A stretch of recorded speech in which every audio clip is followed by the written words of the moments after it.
Welcome, Kaushiki. Thank you so much. I'm so happy to be finally chatting with you on camera. That's unusual. It's the first time. Yeah, it is the first time. And it's also a full circle moment, I was thinking, because we became friends over 20 years ago. Oh, yeah. More than 20 years. More than 20 years. I think 25 years. 25. In this building, Shruti Nandan. Yes. Thanks to Guruji, Pandit Yes. Ajoy Chakrabarty, your father. So this is a very special moment. Yeah, true. And also I think this entire journey is all thanks to music. Our friendship, we meeting each other, connecting with each other. Of course, there's a lot more to it, but it all started with music. And whenever I go back to any of my relationships, connections, friendships, everything, one common friend I find is always music. Yes. That has always been the reason why I've ever connected with people. Yeah, this is very true.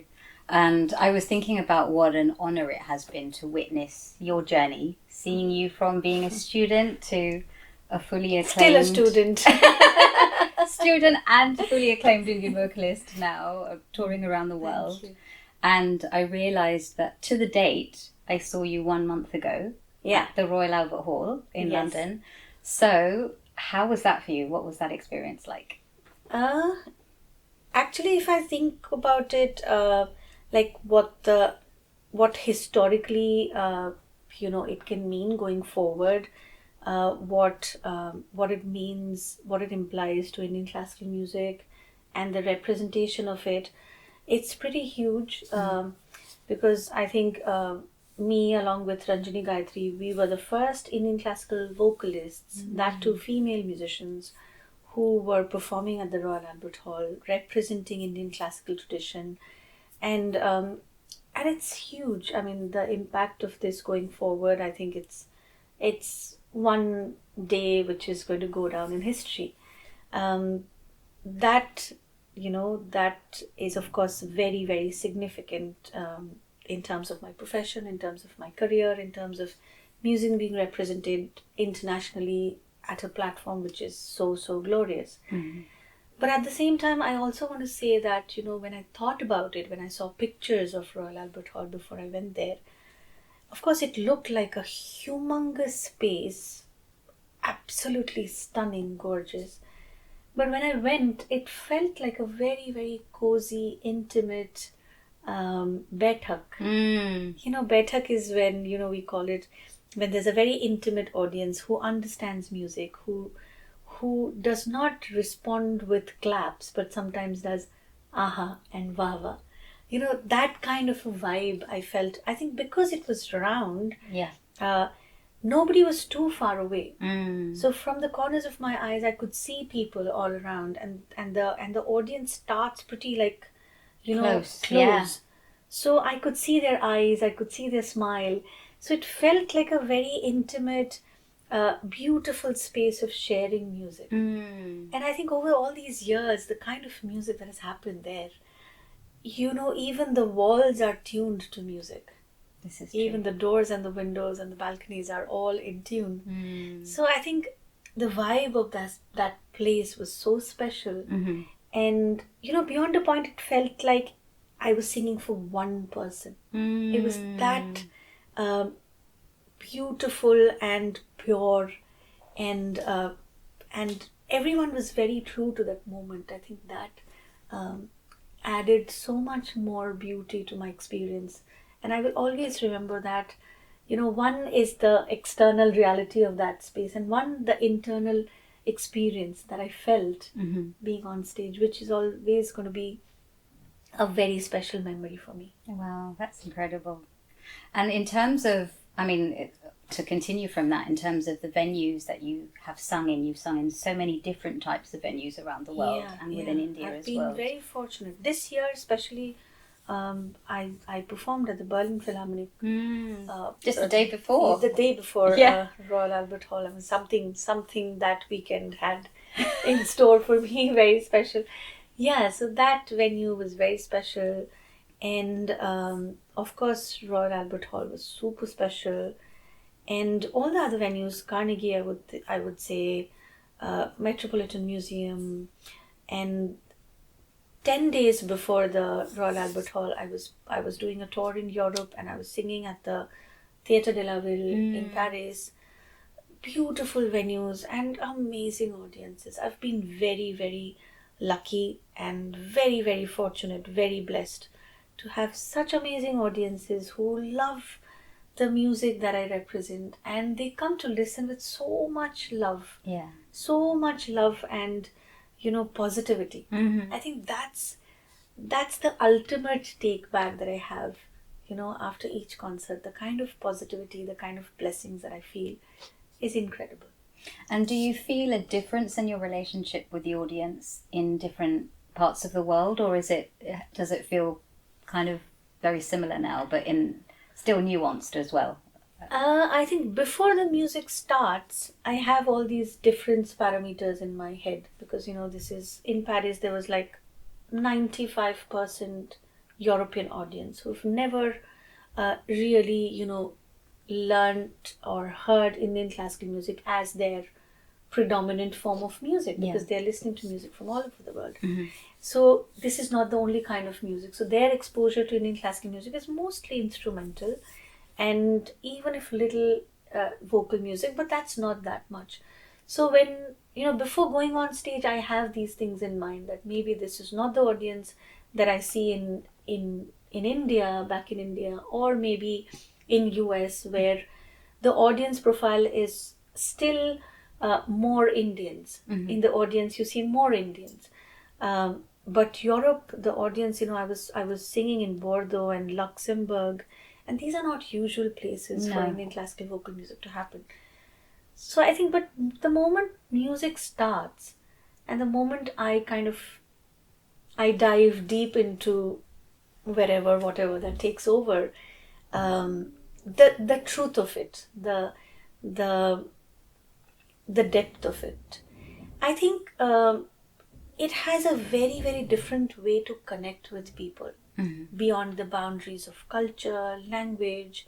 I think on the level of instinct, in the level of the basic virtues, the basic beauty, aesthetics that humankind believes in and feels and experiences. I think music connects on those levels. And then those binaries, this is me and this is you, this is Indian and this is European, this is, classical music and this is non. I think those just vanish beyond a point.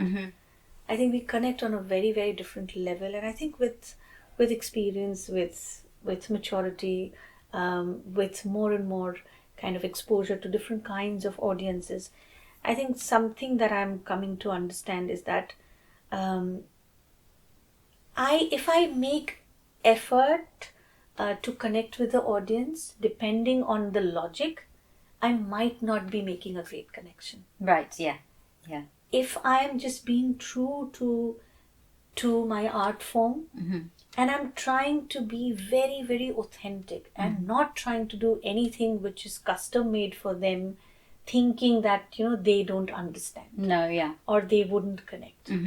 If I'm just being very, very true to my music, the tradition that has lived for hundreds and thousands of years, I think it has its own way to communicate. Absolutely. We just have to let it do its job. And more, if we can learn to kind of step aside a little bit, like the eye can step aside and the music can take over, I think that is when the best connections are made. Yeah, absolutely. And I think, also in terms of Raga music and Indian music is something, all music I feel so passionate about, and sharing, some of that with the people around. It's so beautiful. And the world. And it's like a fragrance of a flower. Yes. Yeah, absolutely. You just have to let the flower be. Yes. And then it does its job. It does its job. And is there something you feel specifically about Raga music that has maybe a difference, or what is the intention behind Raga music that so many people feel that is different to other types of music? Of course, music is music, but we feel something, people close their eyes regardless of knowing about the music. Something happens. Yeah. What is it about Raga music that has that? I think I think the beauty of Indian raga music is the spectrum of sound and emotion that it travels across. Because for any other kind of music, even I would say sometimes the structure of Carnatic music is such that it has a kind of tempo range. So you understand tempo is very integral to our existence because our pulse beat is in a certain tempo. If the tempo goes up and down, we are in the ICU. And not chatting with anyone. Yeah. So tempo has a very, very important role in our existence, in our being. So I think what Indian raga music, especially Hindustani, the North Indian classical music, raga music, does is just it starts from a place of almost silence. So the alap, the basic introduction to the rag, structurally how we start a performance, is so silent and meditative. It's almost like listening to silence. So the sustains are so long that beyond a point you just start breathing deeper. So it just has a very deep impact in your physiology, because if you're breathing deeper, your entire energies are changing. Yeah. Your physiological changes are happening. So your metabolism is slowing down. Your heartbeat is slowing down. So that alap does that to you. Yeah. So it starts from the zero. So wherever you're coming from, the traffic, the tensions in the office, in the family, your wife shouting, whatever, then you come to the auditorium. You give yourself that time to kind of just breathe into that rag, and then it takes you to your equilibrium. It sets that resets that everything to zero. And now when the rag starts its journey, it just takes you step by step by step, like building blocks. And the tempo, the energy, the movement, everything starts developing brick by brick. It's like a jigsaw puzzle. It's like all the scattered pieces will start coming together. Yeah. And then it increases, the tempo increases, the momentum, it starts gathering the kind of momentum. And then at the end of it, when the climax happens, it's such a high tempo that you are so energized by then. Yeah. So it's not abrupt, it's not radically changing. It's it a just journey. takes you through the journey. And that's why sometimes people ask, why do you sing the first rag for an hour? Why is it 45 minutes? Because it's that journey. It's like the journey of life. Yes. How it starts at a place which is, very just being there. And then it develops. Then, you start adding layers to that. Yes. And then those embellishments, those beautifications, those emotions, those feelings, those shades, those colors, they just gets added to your painting. Yeah. It's like Baba always says, it's like painting with air. So you have a canvas which is never ending, which is life itself, which is space itself, which is sound itself, which is silence itself.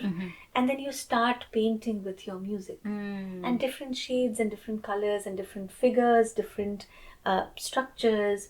Some are molded, some are pointed, some are very heavy, some are very mellifluous.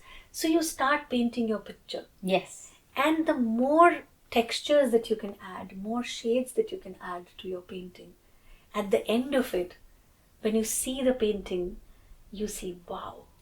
And what are like those the journey. And what are those shades that you add? Is that something that you do through emotion? Is that something that you do with the different technical, shifts that happen through that journey from different speeds? Like, I think it's both. I think what you learn is the skills, and what decides which skills to use is the emotion.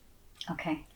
So you choose the skill not to just for the sake of it. You choose the techniques and the skills according to what you want to say, what your story is, what your narrative is. And each rag, each day, will have a different story, because your state of mind constantly changes. Like ragas like Yaman that I've been singing for I don't know how many years, the rag also changes with me. Like, when I was a child, or when I see my child sing that rag, I see from where it's coming.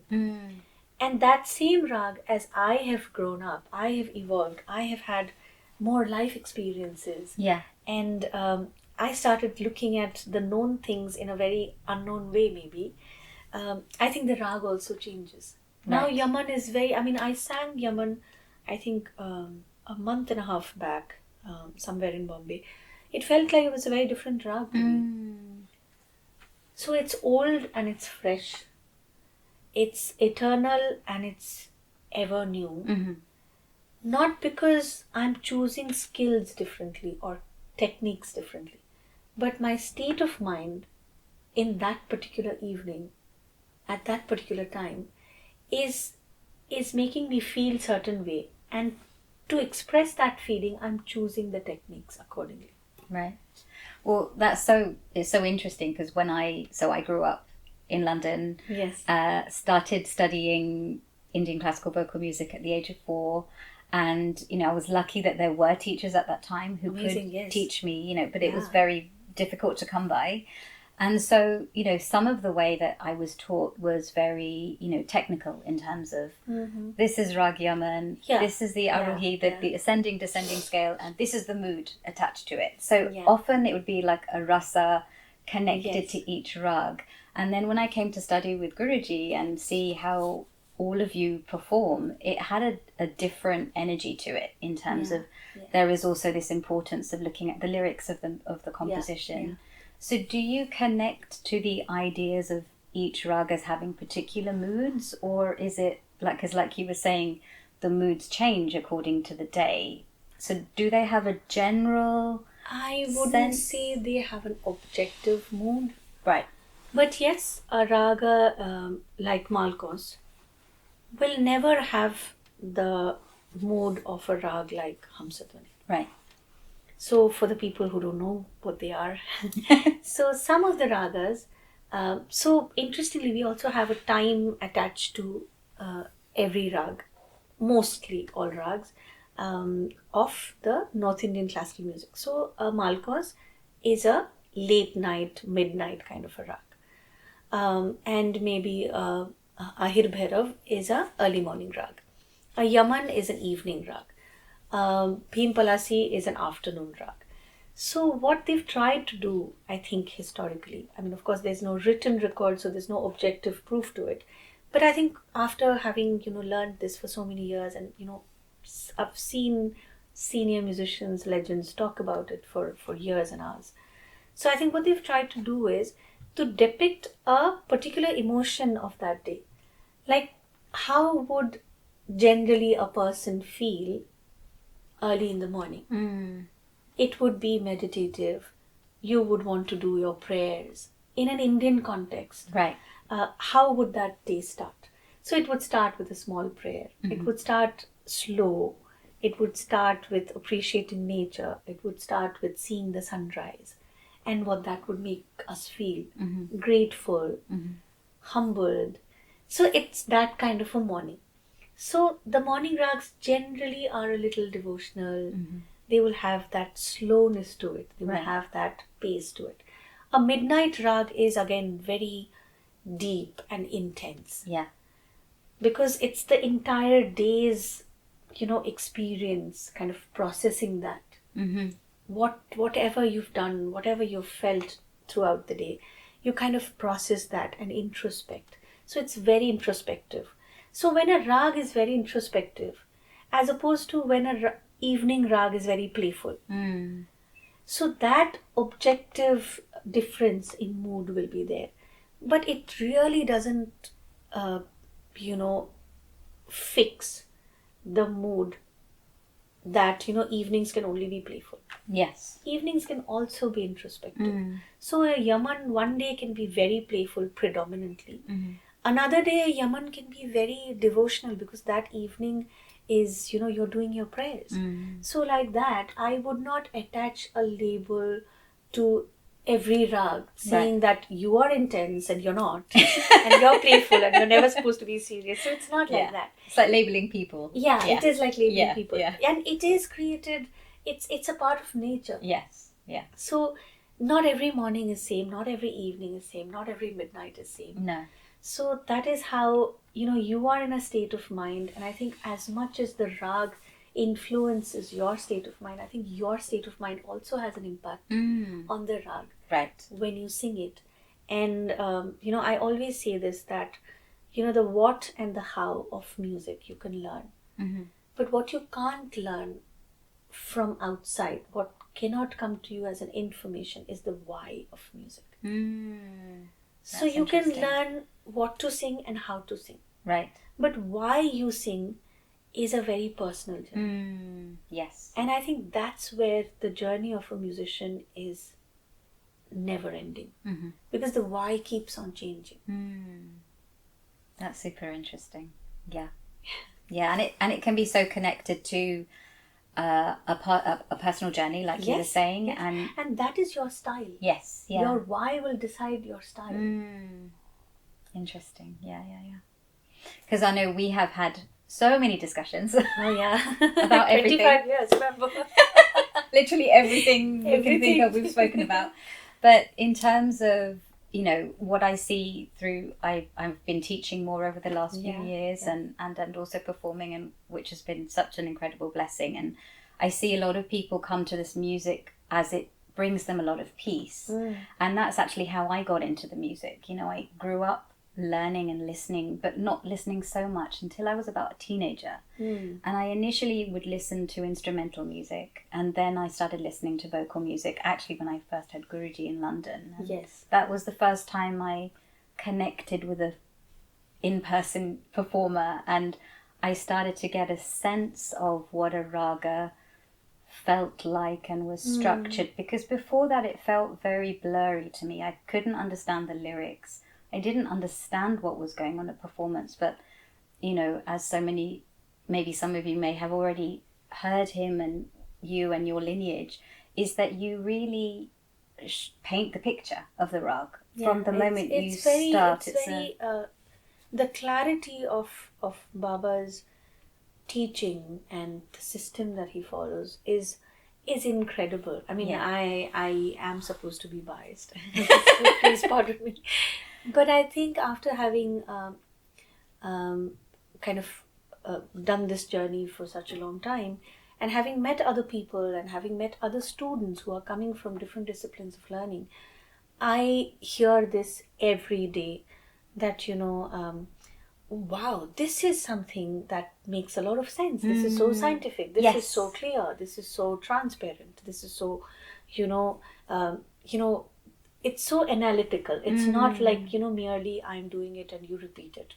So I think, I have been extremely blessed to have known this system only of learning, which as a child gave me a lot of kind of toys to play around with. Because, people have toys and superheroes. I had 12 notes, and they're my best friends. And I could rearrange permutations, combinations, creating, castles and rockets and spaceships with them. Oh, I love That's all I've done. Yeah. And they've been the building block of my creativity, my vocabulary, my language, my narrative, my life. And so there's endless possibilities. And once you learn the principles of mixing them and, making great recipes with them, then it's an unending journey of fun. Well, I made a note of the first time I played Tanpura with you. It was here in Kolkata. I don't know if you remember the concert that it was. It was a private concert. Private concert. Yes, I remember. You remember? Oh my God. And one of the things that really stood out to me was how much fun you were having. Oh, yeah. You were just in this state of play and I'm joy. just interrupting, sorry, but last month when we did this concert at the Royal Albert Hall, I remember somebody told you that, she was playing the Tanpura. She's the other lady who was playing Tanpura with us. Yeah. She also said, I can't believe she was having so much fun. Yes, so, fun has been constant. Yeah, she was really struck by how much play and joy was on the stage, which is, such an incredible thing to witness and be a part of. So what is it about this music that brings about that state of play? It's a child in the toy store. Yeah. I mean, that's the only way I can be a child forever. With the teenager son. Yeah. There's no other way left. So yeah, I'm super excited when I get to sing, because you know, it's, as I said, it's a super familiar space, but every time it offers something that's so new. Yes. And every time I'm like, wow. You know, last 2-3 days I've been going mad with Bhairavi, a rag that I've heard and I've sung so many hundreds of times. But something is happening with Bhairavi. It's just transforming for me. It's just becoming something else. And I'm so hooked onto it. Like yesterday till I think 1 in the morning, I was just sitting alone and singing and listening. It's just so beautiful. It's just it seems it's just talking to me in a very different way. So every time that happens, and it has to happen. See, I can't make it happen. No. You know, the audience sometimes, because the audience sees us doing things on stage, they think that we are in control and we are doing things. But it just has to happen. It's like a magic. And we can only wait and pray and be in the right headspace. And as I said, you know, step aside a little bit so that the magic can happen and we are not hindrance to it. But then it just takes over. And the more it takes over, more effortless it is. And an amazing journey it is. It's just so difficult to explain this in words. But yeah, it's just you, for the first so many years, maybe 10, 12, 15 years, you learn the elements and to mix them and to create something out of them. But when you're doing that, I think at the back of the process, the art form is also, you know, embracing you little by little. And then that friendship translates into an amazing journey of challenging each other, understanding each other, having absolute trust in each other, and then, you know, taking your leap of faith that nothing can go wrong. Yes. Wow. Well, I mean, and it's so interesting to sort of think about how that journey has changed, of course, in terms of your own practice as well, in terms of when you were practicing with your Baba, like when you were young and now. So what does practice look like for you now? I'll cough. Okay.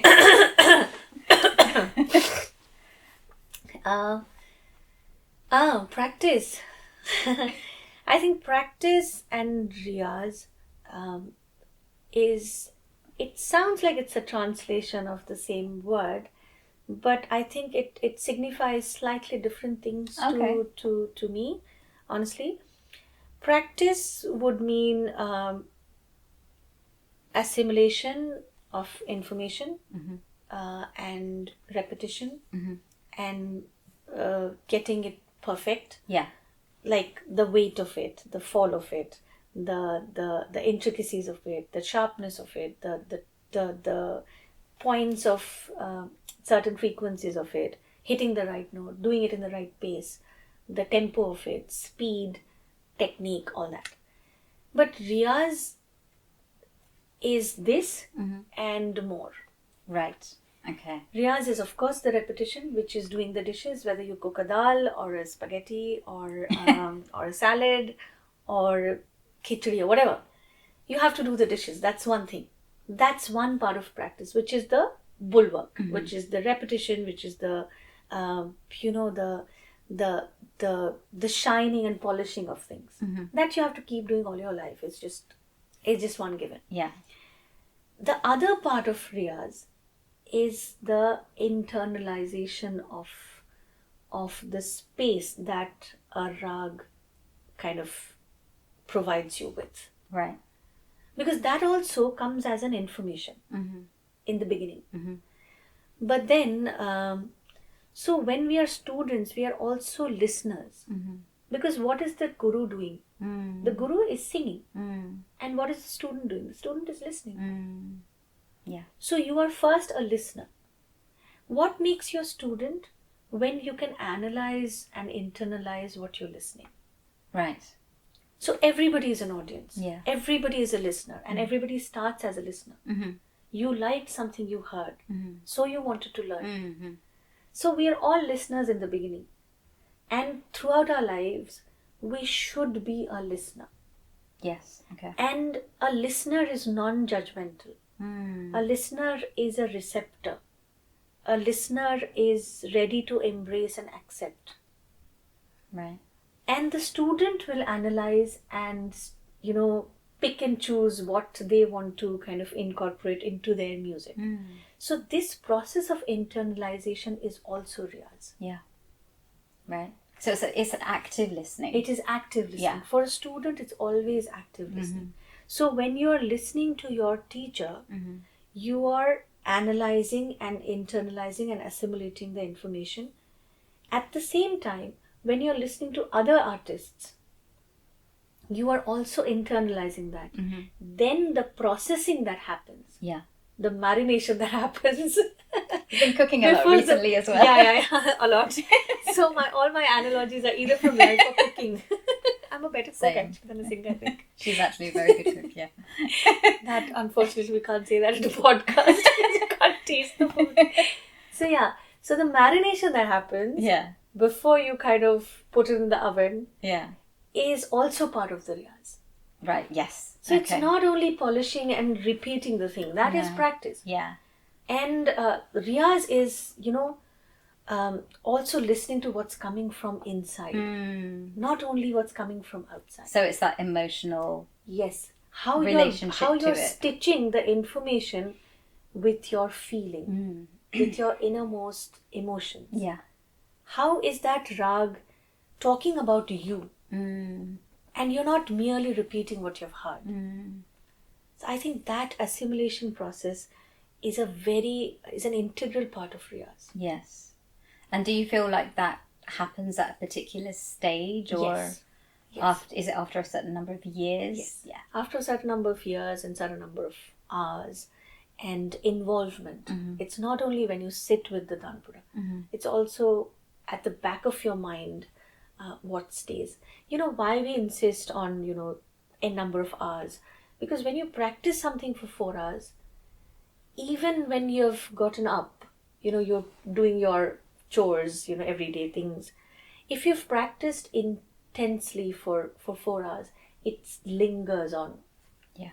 So that's why those hours are insisted upon. Not because you have to tick the box and say, okay, 4 hours I've done. But when you put your head and heart and your effort and your thought, a mindless practice will have zero result. Yeah. When your mind is devoted to it, when your feelings are devoted to it, when your analysis is going on, when your brain is at it, and your voice or in your instrument is at it, then it lingers on. Yeah. And it's also something I have struggled with is sometimes I know I need to practice. I'm tired, I don't feel like it. Yeah. But then actually when you do sit down, you feel the transformation that happens and you start to feel so much better. And so it's giving yourself that space to know that you're not going to know how you're going to feel in half an hour. Yeah. And it's so easy for our mind to tell us. Yeah. So Baba used to say, this movement you have to do 500 times. So imagine 500 times. And he used to give me a counting thing. Like once, you sing it once, you push the button, it shows one. Oh, really? So like a counter. Or like for chanting. Yeah. Like you have one of those things that, the security guards at a mall will have shopping to count mall, how many count people. Footfall. Yeah. Okay. So something like that. That had 9999. Oh my God, that was so scary. Sometimes he would say, you have to do this 1,000 times. Like, oh God. Oh my God. So and then he would leave and he would forget about it. And I would count 1, 2, 3, 4 and start crying. So, but when you do something for 500 times, then you know what it does to you. The finish, the effortlessness, the smoothness, the shine that you see in that movement after having done 500 times is something that will not happen in 355 times. That's so interesting. And when you were asked to do 500 times, when you were sitting through it, like you were saying, you were crying sometimes at the beginning. Yeah. Did you always have a motivation, like I want to do this, or I have a sense of what might happen if I do these 500 times, or were you just in a case of I don't want to do it? Like, I'm sure it probably... I was very scared of Baba, simple. I didn't have an option to think, what if I don't? No. I was very scared of Baba. I still am when it comes to music. Otherwise, I can now deal with him. But I hope he doesn't watch this podcast. So, yeah, I was very scared of him as a child. And I would never even put my head and think that, what if I don't? So, anything he said, I was a very, very obedient child. Something that's becoming more and more rare as a parent, I can tell you. So I was a very obedient, boringly obedient child, and I think that helped me. I didn't question what I was asked to do, especially about music. If Baba said something, I would do it. You would do it. And I also remember you saying that when you were younger, that Guruji was a superhero to you. Oh yeah. So it's too many things. He's a superhero, he's a dad, he's a guru, he's someone I'm super scared of. He's someone I want to be like. Everything about him is what I want to be like. And it's absolutely inaccessible. I want his attention. I know that, I have to sing good for him to, pay attention to me. Yeah. And I'm the youngest of the lot amongst his students. And I'm not as good. Some of them were so good. And, so I had to struggle, to kind of find my place in the space that I was admiring so much. Yeah. So yeah, I think that was the real drive that I had, that that fire that I will do it. Mm-hmm. So as much as obedient as I was very ziddhi, very stubborn, and but I think you need that fire, right? I mean, that you do. has to, if you want to get to you have to be, the fire has to be stronger than your fear. Yes. Yeah. And sometimes the fear makes the fire stronger. And what was it about Guruji that made him a superhero to you? Too many things. One is his discipline. Right. Unbelievable discipline. I haven't seen a person who's so hardworking till date. Yeah. I'm not even 5% of how much hard work he still does at his age. It's incredible. His sense of discipline, his sense of perseverance is unbelievable, unimaginable. So that, of course. And one has, of course, she knows, but for the audiences, one has to understand that we didn't have the normal father and daughter relationship. So the normal father and daughter would argue, and the daughter would answer back at times, not agree to certain things. But before we could kind of crack that equation of father and daughter, I think we became guru and disciple. Mm-hmm.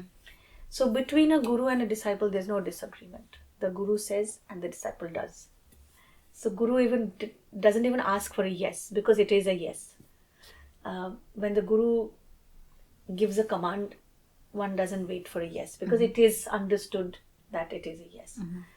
So in that kind of a dynamics, when you see your father and you see, oh my God, and then I used to go with him to the concerts and see people's admiration for him. And I was learning music, and when I was listening to him, I was thinking, I don't think I can ever sing like him. Oh wow. I'm learning that craft. I was not horrible at it. I'm okay at it. But his music on that level was so inaccessible. It was so fantastic. It was so perfect. Yeah. It was so unimaginably intricate yet attractive. Yeah. That I could never imagine that, no matter how much I learn from him, no matter how much I practice, I'll never be able to sing like him. Oh, yeah. So all these things put together, he was one identity. About that identity, I loved everything about it. I wanted to be everything about him. Mm-hmm. But at the back of my mind, I knew that I can be none. Oh. Because it was so impossible. Yeah. So I think that's when you start, hero worshipping. Yes, yeah. Is that he's my dad. I'm his daughter. I'm learning from him. I see him all the time. I also see him do stuff which are, very human and very normal and very Yeah. ordinary Mm-hmm. as somebody in the family. But when he's with his music, it's like one superpower that, almost Takes he over. gets, he's almost possessed. Yeah. So that, I think, made him my superhero. Wow, that's incredible. Yeah. We need to, I mean, there isn't a name for something like, for Yeah, that. it's very difficult to explain this this aura that he I has. saw in him. Yeah. And that was unbelievable. Yeah. Wow. And what was it like learning, because your first guru was your mother, right? Yeah. So what was that like learning? How That was was very different. That never felt like a guru. Felt that more always like, felt like mom. Yeah. It always felt like, oh, mom, Yeah. hey, that's fine. Yeah. I can handle that. But that's probably exactly what was needed. Like, I mean, you wouldn't have known it at that balance time. it. Yeah, like what you were about to enter. Yeah. So it needed to have that sort of warm. Yeah, she was always gentle, warm and cozy and would teach me things and say, yes, nice, and all that. Nice. Like mothers would be. So, yeah, she was a fun teacher to be around. Yeah, because I've seen some of her classes many years ago with young children. She's so good with children. She is amazing. Yeah. She's amazing. She's a mother to all children. Definitely. They would have fever and their parents would call Ma and say, she wants to have chow mein at your place. She's not well. She can't sing, but she wants to come and have chow mein. So yeah. Yeah, I've seen her with little ones on her lap. Very little ones. Yeah, and she's like tapping the beat, the time cycle with them, and she's fantastic. Amazing. And so, how old were you when you started learning with Prakash Ghosh, and how was that experience? I was 9 years old when I started learning with Guruji. I don't call him Guruji. Conventionally, you're supposed to call him Guruji, but he was the first outsider that I saw as a 6-month-old. So when I was brought out of my home for the first time, my parents took me to his place. Oh, wow. Yeah, so generally the custom is you take the baby to a mandir. Oh, wow. To a place of worship. To a temple, yeah. To a temple. So, or to a place of worship, I mean, whichever religion that is. Mm-hmm. But then I was taken to him, and so he's the first other person that I saw outside of my family. Wow. So my relationship with him was very sweet. I called him Gandadu. Gan as in music, and Dadu is granddad. So he was the granddad that was all about music. Oh. So I always called him Gandadu. But yes, he's formally my guru, because there's a ritual that's called Ganda Bandhan, where there's a thread which is a sacred thread. So there's a puja, there's a ritual that happens around that, and that thread is actually understood to be the umbilical cord. Mm-hmm. The biological umbilical cord is between the mother and the child. Okay, I didn't know that. And this is the musical umbilical cord that is between the guru and the disciple. Right. And so the guru would tie that red sacred thread around your wrist, and that would mean that we are bound by music, we are connected by music, and it's a two-way responsibility to kind of take care of each other and together take care of the art form. Right. So that happened between me and Gandadu when I was 9 years old. And so, of course, I didn't understand the responsibility of it and the intensity, the impact of a ritual like this. But yes, it happened, and all the senior musicians were there, and that's how the custom goes. Senior musicians will have to be there at the ceremony as witness. Right. Because it's like inviting somebody in your family. Yeah. It's including someone as your, next generation music. So that happened between me and Gandadu, and then I started learning from him. But learning from him was also very, very grandchild equation. Yeah. I would go and he's one master musician, scholar, composer, instrumentalist, lyricist, I mean, it's so difficult to describe him. He's a footballer. So he's like everything that one can, try out in life. I don't know, in one lifetime, how can somebody do all things, that? Yeah. But yes, so going to him was some days learning an instrumental composition, some days learning a tabla composition. Oh, really? Some days learning a rag that I've never learned. But composition I can learn. He would be okay with that. He would be, yes, you can learn the composition. Rag we can learn later. Because I was very young for some of the rags, which were, very complex for my age, for me to learn. But he would teach me compositions.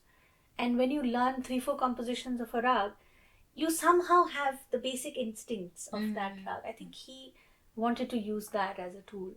Because I was also one of his youngest disciples. So, he also was experimenting. And so he would teach me one bhajan one day, one khayal composition one day, one thumri one day.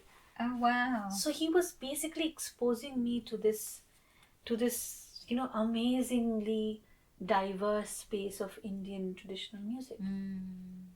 So he was actually giving me one bite of everything that's there in the platter. Yeah. That's and wonderful. It was fascinating. Yeah.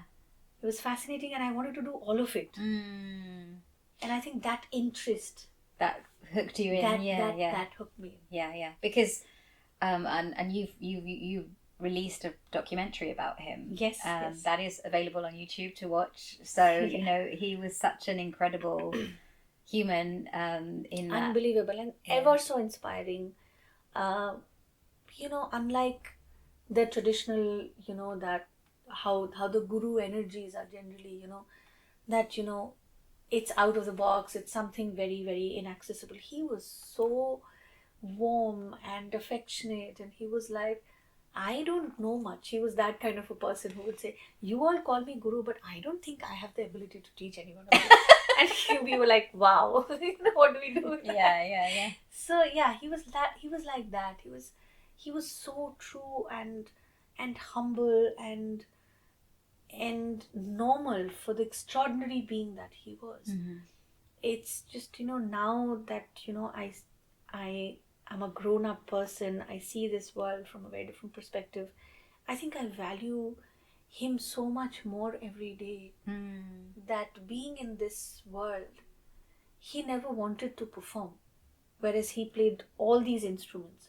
He never wanted to be a performer. He was so much more interested to nurture the next generation and give all his time, his resources to inculcate the interest for this music in the next generation, in the youngsters. He would spend all his time with the students or the legends of that time.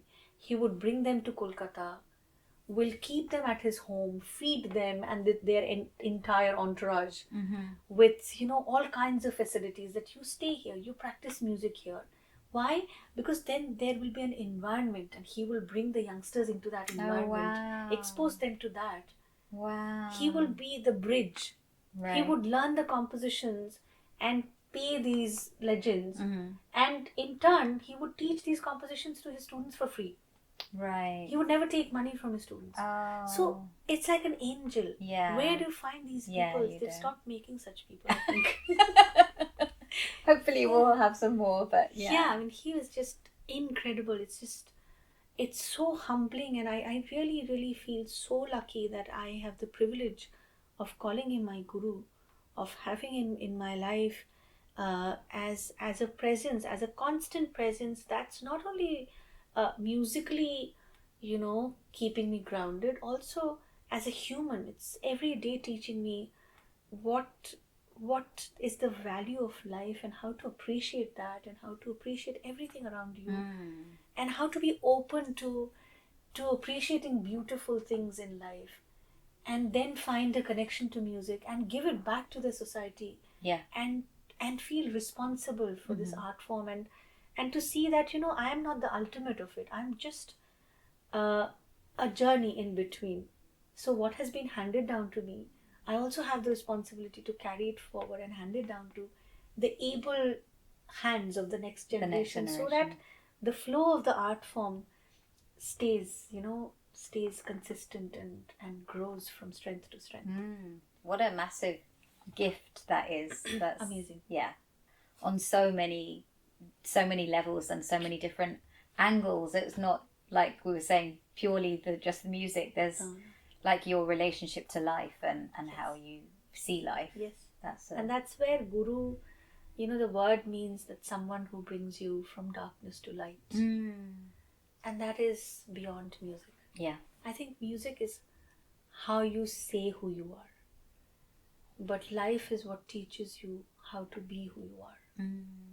And then you find a language. For me, music is the language to say who I am and how I'm evolving and how I'm becoming, hopefully, a better version of myself. But that learning life and appreciating life and humanity and everything that's beautiful in life, and to appreciate that as a gift, and that humility, that gratitude that comes along, to feel like I've been chosen to be a small part of this beautiful creation. How massive that gift is. I think Gandadu teaches me that every day. Every day. Wow, that's incredible. If you're looking to develop your voice and understanding of North Indian vocal music, then I'm really excited to have released a new self-paced course, which is now available on the link below. The course has over 5.5 hours of classes exploring Indian voice culture, introduction to time cycles and ragas, as well as a whole class exploring vocal patterns and the opportunity to practice with it. And if you've already started your journey and you're looking to be part of an incredible community of like-minded learners, as well as learning from me, then have a look at Swaranjali, my Indian vocal music school membership program, where I teach over 30 live classes a year, in addition to exercise classes and access to in-person retreats and immersions. If you have any questions, please send me an email at hello@ranjanagatak.com or send me a direct message on Instagram. Thank you so much, and I look forward to speaking to you.